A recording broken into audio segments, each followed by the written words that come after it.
Welcome. If you want to take gesture screenshot in your Xiaomi Redmi Note 9T, I will show you two methods.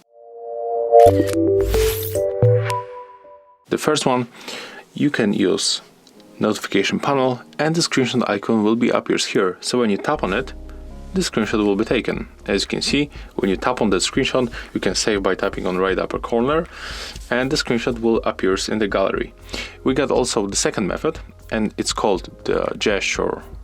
So you have to slide with 3 fingers down just like that.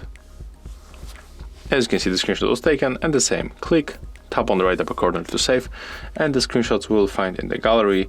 So you can go for the file manager and as you can see, when you go for the images, here we got these 2 screenshots that we take.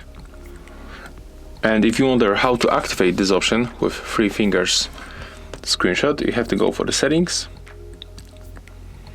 When you are here, you have to go for additional settings and here we can find the button shortcuts. So find take screenshot and select slide 3 fingers down. When you select this option and slide like that, as you can see, this screenshot will be taken. So that's all. If you find this video helpful, remember to leave a like, comment and subscribe.